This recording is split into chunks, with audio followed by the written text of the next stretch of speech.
नमस्कार. BMS first year रचना शरीराच्या paper 2मधील आज आपण डायजेस्टिव्ह सिस्टीम ह्या टॉपिकच्या नोट्स पाहणार आहे. सिलेबस कॉपीनुसार डायजेस्टिव्ह सिस्टीमच्या अंडर जे पॉईंट्स तुम्हाला दिलेले आहेत त्या सर्व पॉईंटचे आपण या व्हिडिओमध्ये नोट्स बघणार आहे. त्याच पद्धतीने हा व्हिडिओ थोडासा मोठा होईल, 14 ते 15 मिनिटाचा व्हिडिओ होऊ शकतो. त्याचप्रमाणे डायजेस्टिव्ह सिस्टीमचे सुद्धा आपले 3 ते 4 व्हिडिओ होऊ शकतात, 3 ते 4 पार्ट होऊ शकतात. कारण डायजेस्टिव्ह सिस्टीम हा टॉपिक खूप जरा मोठा वास्ट आहे आणि त्यामध्ये खूप सब पॉईंट्स दिलेले आहेत किंवा पूर्ण आपल्याला पूर्ण डायजेस्टिव्ह ट्रॅक बघायचा असल्याने सर्व ऑर्गन्स कवर करायचे आहेत. त्यामुळे थोडे 3 ते 4 पार्ट होतील ह्या सिरीजचे. तर ते तुम्ही सर्व व्हिडिओज बघाल याची अपेक्षा करतो. आणि तसंच हा टॉपिक तुम्हाला जास्त मार्कांच्या वेटेजसाठी युनिव्हर्सिटी एक्झाममध्ये आहे, त्यामुळे हा टॉपिक तुम्ही स्किप करू नका. व्यवस्थित ते सर्व पॉईंट्स कवर करा. मेजर ह्याच्यामध्ये SAQ आणि LAQ पॉईंट्स खूप जास्त आहेत, तर ते सर्व मी तुम्हाला नोट्स स्वरूपामध्ये देणार आहे. तसंच जर तुम्ही BMS फर्स्ट इयर संबंधित इतर विषयाचे इतर व्हिडिओ जर चॅनलवर पाहिले नसतील तर ते सुद्धा एकदा जाऊन पहा. आणि जर तुम्ही टेलिग्राम चॅनल किंवा व्हॉट्सअप ग्रुप जॉईन केला नसेल तर त्या दोन्हीची लिंक या व्हिडिओच्या डिस्क्रिप्शनमध्ये दिलेली आहे. शेवटी तिथे जाऊन तुम्ही ते जॉईन करू शकता. तर तुम्हाला माहितीच असेल की आपण दर व्हिडिओमध्ये सिलेबस कॉपीनुसार जो टॉपिक आपण नोट्स पाहणार आहे त्या टॉपिकला किती मार्कांचं वेटेज दिलेलं आहे ते पाहत असतो.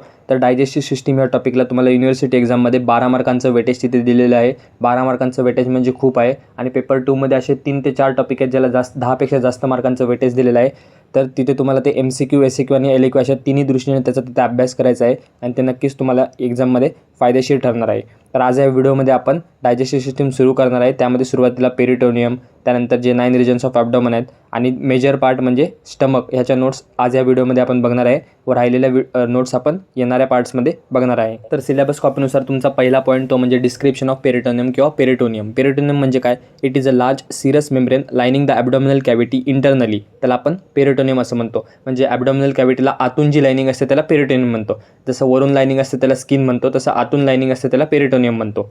त्यानंतर कंपोनंट्स, त्यामध्ये parietal peritoneum made up of fibrous tissue loosely attach असतात आणि पेन सेन्सिटिव्ह. त्यानंतर visceral peritoneum, it is made up of mesothelial cells firmly attach असतात आणि पेन इनसेन्सिटिव्ह असतात. त्यानंतर नेक्स्ट आहे peritoneal cavity. It is the space between the parietal आणि visceral peritoneum. Greater sac main larger part असतो आणि lesser sac smaller part असतो. Peritoneal folds, mesentery suspending small intestine. त्यानंतर mesocolon suspending the large intestine. Omentum, it is attach to the stomach. Ligaments, double layer fold असतात.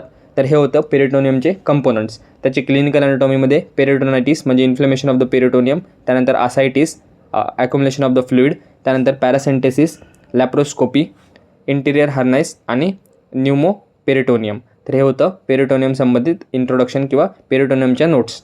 तर peritoneum हा जर प्रश्न तुम्हाला चुकून SAQला आला तर हे सर्व थेअरी लिहून त्याच्यासोबत तुम्हाला ही डायग्रामसुद्धा काढणं अपेक्षित आहे. यामध्ये पेरिटोनियमचं डायग्राम दिलेलं आहे, त्यामध्ये ते तुम्हाला 4 ते 5 लेबल व्यवस्थित आल्या पाहिजेत. त्यानंतर सिलेबस कॉपीनुसार नेक्स्ट पॉईंट आहे तो म्हणजे 9 रिजन्स ऑफ द ॲब्डोमन.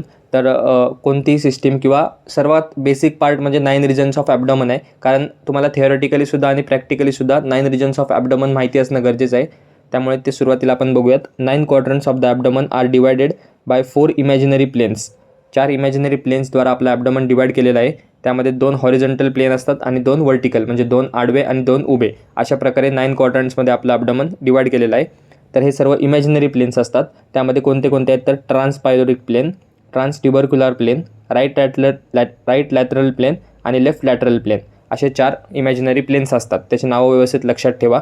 त्यानंतर transpyloric plane, midway between the suprasternal notch and pubic symphysis, रफली hand space below the xiphisternum, joint passes through the tip of 9th post cartilage anteriorly and the body of 11th vertebra near its lower border posteriorly. तर तिथे ट्रान्सपायलोरिक plain असतो. तो व्यवस्थित तुम्ही जेव्हा diagram बघाल तेव्हा तुम्हाला आणखीन क्लिअर होईल की तो कुठे असतो. डायग्रामसोबतच तुम्हाला ही थिअरेटिकल सेंटेन्ससुद्धा माहिती असणं गरजेचं आहे की ते मिडवे बिटवीन कुठे काय काय आहे ते सुद्धा गरजेचं आहे. त्यानंतर transtubercular plane, it passes through the tubercles of the ilium crest and the body of L5 vertebra near the upper border. हे झाले 2 प्लेन्स. आणि नेक्स्ट 2 प्लेन आहेत राईट आणि left lateral angle. It starts at the mid of the clavicular point, reaches up to the mid inguinal point and passes the tip of 9 cartilage.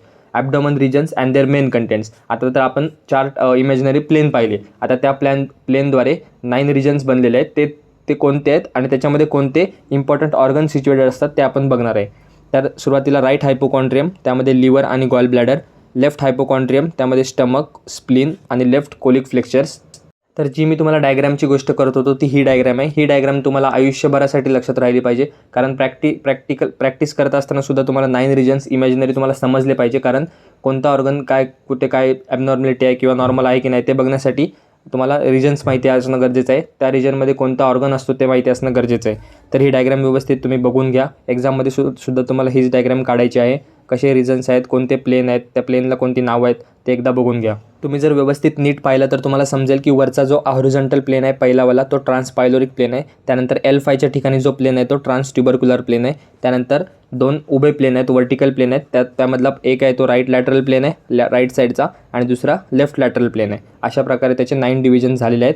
आणि वरचे जे 3 आहेत त्यामध्ये राईट हायपोकॉन्ड्रियम, इपिगॅस्ट्रियम, लेफ्ट हायपोकॉन्ड्रियम, मधले 3 right lumbar, umbilicus, left lumbar, आणि खालचे 3 right iliac fossa, हायपोगॅस्ट्रियम आणि left iliac fossa. अशा प्रकारे डायग्राम तुम्हाला इझी पद्धतीने जमली पाहिजे. त्यानंतर राहिलेला पार्ट इपिगॅस्ट्रिक, त्यामध्ये स्टमक, डिओडेनम आणि पॅनक्रियाज. त्यानंतर राईट लंबार रिजनमध्ये राईट किडनी, युरेटर आणि डिसेंडिंग कोलॉन. लेफ्ट लंबारमध्ये लेफ्ट किडनी आणि लेफ्ट युरेटर, डिसेंडिंग कोलॉन. त्यानंतर अम्बिलिकस एरियामध्ये aorta, inferior vena cava, coils of the small intestine आणि स्टमक. त्यानंतर राईट इलियाक फोसामध्ये caecum, vermiform appendix. Left iliac फोसामध्ये सिग्मॉइड कोलॉन. आणि हायपोगॅस्ट्रिक रिजनमध्ये urinary bladder, coils of small intestine आणि enlarge uterus. तर तुम्हाला वाटत असेल की हे खूप बेसिक आहे, हे काय लक्षात ठेवायचं, पण हेच सगळ्यात खूप महत्त्वाची गोष्ट आहे, कारण ह्याच्यावरच तुम्ही नंतर आता तुम्हाला थेअरीसाठी ठीक आहे, पण नंतर पुढे जाऊन सुद्धा तुम्हाला ह्या गोष्टीवर खूप गोष्टी अवलंबून असतात की इथे म्हणजे तुम्हाला समजतं की ह्या रिजनमध्ये हा ऑर्गन आहे, मग हा इथे स्वेलिंग आहे का, इथे काय ॲबनॉर्मॅलिटी आहे का, तर ते तुम्हाला त्यावरून समजतं. तर इथेपर्यंत जे आपण पाहिलं ते होतं डायजेस्टिव्ह सिस्टीमचा बेसिक पार्ट किंवा सुरुवातीचे 2 पॉईंट्स सिलेबस कॉपीनुसार. आता नेक्स्ट महत्त्वाचा टॉपिक आहे तो म्हणजे स्टमक हा पॉईंट SAQ आणि LAQ दोन्हीच्या दृष्टीने खूप इम्पॉर्टंट आहे. SAQला जर विचारायला म्हणलं तर त्यामध्ये तुम्हाला स्टमक बेड हा सेपरेट SAQ येऊ शकतो, आणि LAQमध्ये तुम्हाला पूर्ण स्टमक डिटेलमध्ये विचारू शकतात. त्यामध्ये तुम्हाला आयुर्वेदिक ॲस्पेक्ट लिहिणंसुद्धा गरजेचं असतं. तर सुरुवातीला आयुर्वेदिक ॲस्पेक्ट बघूयात. आमाशय, त्याची व्याख्या.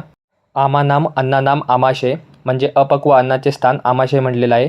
त्याचं स्थान सांगितलं आहे. तत्र आमाशय पित्ताशय परिष्ठात, म्हणजे आमाशय हे पित्ताशयाच्या वर आहे. आणखीन एक दुसरा श्लोक आहे तो म्हणजे नाभी स्तनांतर जंतूर आमाशय इति स्मृत, म्हणजे नाभी आणि स्तनाच्या मध्ये आमाशय स्थित आहे. त्यानंतर अंतर्भाव अन्न व स्रोतस, त्याचं मूलस्थान सांगितलेलं आहे. दोष संबंधामध्ये वायू, समान वायू, पित्त, रंजक पित्त आणि कफ, क्लेदक कफ. त्यानंतर पेशी संबंध, आमाशयामध्ये 2 पेशी असतात, आणि स्नायू, आमाशयामध्ये सुषिर स्नायू असतो.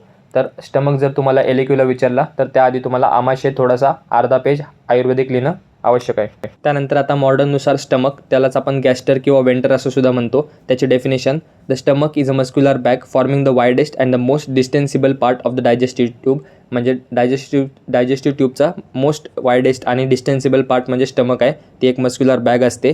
त्यानंतर त्याचं location: stomach occupies the epigastric, umbilical and left hypochondriac region from T11 to L1. त्यानंतर it starts at the lower end of oesophagus and ends at the upper end of duodenum, म्हणजे इसोफॅगसच्या शेवटी चालू होऊन डिओडेनमच्या सुरुवातीला ते संपतं. तिथल्या पूर्ण पार्टला आपण स्टमक असं म्हणतो. It acts as a reservoir of food and helps in digestion of carbohydrates, proteins and fats. त्यानंतर ही पार्ट्स ऑफ स्टमकची बेसिक डायग्राम आहे, ही तुम्हाला माहिती असणं गरजेचं आहे. एक मस्क्युलर बॅग काढायची, जे शेप असला पाहिजे शक्यतो. त्याच्यामध्ये तुम्हाला लेबल्स बऱ्यापैकी सर्वच आले पाहिजे. सुरुवातीला इसोफॅगस असतो, शेवटी डिओडेनम असतो. त्यानंतर त्याचा कार्डियाक एंड कुठं आहे, बॉडी कोणती आहे, पायलोरिक एंड कोणता आहे, ग्रेटर कर्वेचर कोणता आहे, लेसर कर्वेचर कोणता आहे, हे तुम्हाला लेबल करता आलं पाहिजे डायग्राममध्ये. त्यानंतर जे शेप बॅग असते, but it is strong active and broad person it is horizontal. Strong active पर्सनमध्ये हॉरिझॉन्टलसुद्धा असू शकते, पण नॉर्मल तुम्ही जे शेप बॅग लक्षात ठेवा. त्याची साईज सांगितली 25 centimetre long, capacity at birth 30 ml, at puberty 1 litre, आणि इन अडल्ट्स 1.5 ते 2 लिटर त्याची कॅपॅसिटी सांगितलेली आहे. असे जे छोटे छोटे पॉईंट आहेत, शेप, साईज किंवा कॅपॅसिटी, ते MCQच्या दृष्टीने महत्त्वाचे आहेत. त्यानंतर एक्सटर्नल फीचर्स. आता एक्सटर्नल फीचर लिहून झाल्यावर तुम्हाला जी मागे डायग्राम सांगितली होती ती काढायची आहे. It has 2 surfaces, 2 ओरिफायसेस, 2 curvature or borders and 2 parts, म्हणजे सगळ्यात 2 गोष्टी आहेत त्याला. एवढं तुम्हाला म्हणजे ट्रिक लक्षात ठेवू शकता की 2 आहे. 2 ओरिफाईस कोणते आहेत? कार्डियाक ओरिफाईस आणि pyloric orifice. Cardiac orifice it is joined by the lower end of oesophagus, lies behind the left 7 costal cartilage, 2.5 centimetre away from the junction with sternum at the level of T11. हा झाला cardiac orifice. दुसरा pyloric orifice, it opens in to the duodenum, म्हणजे वरचा cardiac आणि खालचा pyloric. It lies at the level of lower border of vertebra L1. The position is indicated by circular groove feels like firm nodule आणि pre pyloric Wien. त्यानंतर next आहे 2 curvature. आता 2 ओरिफाईज झाले, 2 curvature आहेत. कोणते? लेसर कर्वेचर आणि greater curvature. Lesser म्हणजे काय वाटते तुम्हाला? छोटा असेल, मग it is concave, forms the right border of stomach, provides attachment to the lesser omentum आणि mark by a angular notch. त्यानंतर ग्रेटर कर्वेचर ऑपोजिट असतो, it is convex, forms the left border of stomach आणि provides attachment to the greater omentum that is gastrosplenic ligament. तर तुम्ही जर एक curvature लक्षात ठेवलं तर दुसरा त्याच्या ऑपोजिट लिहायचा आहे. त्यानंतर ग्रेटर कर्वेचर आहे तो 5 टाइम्स लार्जर आहे लेसर कर्वेचरपेक्षा, हे पण एक गोष्ट लक्षात ठेवा. त्यानंतर 2 सरफेस असतात, अँटिरियर किंवा anterior superior surface faces forwards and upwards आणि दुसरा पोस्टिरियर किंवा posterior inferior surface it is faces backwards and downwards. आता आपण 2 ओरिफाईज बघितले, 2 कर्वेचर बघितले, 2 सरफेस बघितले. आता लास्ट आहे 2 पार्ट. तर 2 पार्ट कोणते? एक कार्डियक पार्ट आणि दुसरा पायलोरिक पार्ट. पहिला cardiac part it is the larger part, sub divided into fundus आणि बॉडी. कार्डियक पार्ट परत 2 पार्टमध्ये डिवायडेड आहे, फंडस आणि बॉडी. फंडस म्हणजे काय? It is the upper convex dome shape part situated above the horizontal line drawn at the level of cardiac orifice, commonly distended with the gas. म्हणजे वरचा जो असतो तो कार्डियक पार्ट असतो. In X ray view under the left dome of diaphragm आपल्याला fundus दिसतो. त्यानंतर दुसरा म्हणजे कार्डियक पार्टचा दुसरा पार्ट म्हणजे body of the stomach. It lies between the fundus and the pyloric antrum. Gastric glands distributed in the fundus and body contains 3 type of secretory cells. कोणते? Mucus cell, peptic और zymogenic cells आणि parietal किंवा oxyntic cells. हे body of स्टमकमध्ये असतात. त्यानंतर दुसरा part तो म्हणजे पायलोरिक पार्ट. आता हा कार्डियक हा लार्जर होता, आता पायलोरिक पार्ट हा स्मॉलर असतो, सब divided into the pyloric antrum आणि pyloric canal. Pyloric antrum it is separated from pyloric canal by the inconstant sulcus, त्यालाच आपण सल्कस इंटरमिडियस असं म्हणतो. अँट्रम हा 7.5 सेंटीमीटर लॉंग असतो, richest in the mucus cell असतो. पायलोरिक कॅनल हा 2.5 centimetre long असतो, नॅरो आणि ट्युब्युलर पोर्शन असतो आणि टर्मिनेट्स ॲट द पायलोरस. पायलोरसच्या ठिकाणी तो एंड होतो. त्यानंतर जर तुम्हाला स्टमक बेड असा SAQ आला, कारण स्टमकमध्ये 2 प्रकारचे प्रश्न येऊ शकतात, एक तुम्हाला स्टमक बेड SAQ येतो आणि स्टमक LAQ येतो. तर त्यामध्ये स्टमक बेड जर तुम्हाला SAQ आला तर त्यामध्ये तुम्हाला ही डायग्राम काढणं अपेक्षित आहे, ज्यामध्ये स्टमकचे रिलेशन्स दिलेले आहेत, कुठे काय असले आहे. तर हे सर्व डायग्राममधले लेबल तुम्हाला इम्पॉर्टंट आहेत. तर जे आता डायग्राममध्ये रिलेशन्स पाहिले ते कोणते आहेत बघूयात. पेरिटोनियल रिलेशन्समध्ये line by the peritoneum on both its surface. At lesser curvature lesser omentum असतं, ग्रेटर कर्वेचरला ग्रेटर ओमेंटम असतं. फंडसच्या ठिकाणी गॅस्ट्रोस्पेनिक लिगामेंट असते, कार्डियक एंडच्या ठिकाणी गॅस्ट्रोफ्रेनिक लिगामेंट असते. हे झाले पेरिटोनियल रिलेशन्स. त्यानंतर विजरल रिलेशन्समध्ये अँटिरियरली काय असतं? लिव्हर, डायफ्राम आणि अँटिरियर ॲब्डोमिनल वॉल आणि पोस्टिरियरली असतात diaphragm, left kidney, left suprarenal gland, pancreas, transverse mesocolon, splenic flexure of the colon आणि स्प्लेनिक आर्टरी. तर हे रिलेशन्स आहेत स्टमकचे, ज्याला आपण स्टमक बेड असं म्हणतो. तर हे तुम्हाला व्यवस्थित आले पाहिजेत, जे तुम्हाला SAQ सुद्धा सेपरेट पडू शकतो. त्यानंतर आता स्टमकचे फंक्शन्स काय आहेत स्टमकचे, ही ते तुम्हाला ॲनाटॉमीमध्ये जास्त उपयोगाचं नाही आहे, परंतु 4-5 फंक्शन्स माहिती असणं गरजेचं आहे. It acts as a reservoir of food and the mixer of food.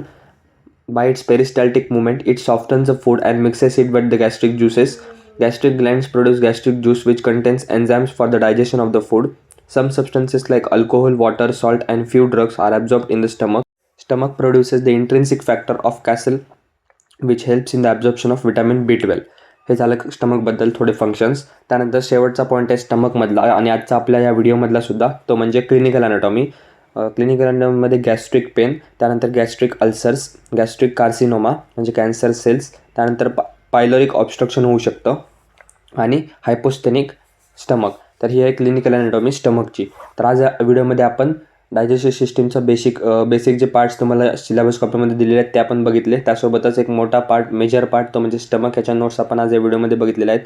तसंच राहिलेले जे नोट्स आहेत किंवा राहिलेले जे सब टॉपिक्स आहेत ते आपण येणाऱ्या पार्ट्समध्ये डायजेस्टिव्ह सिस्टीमच्या बघणार आहे.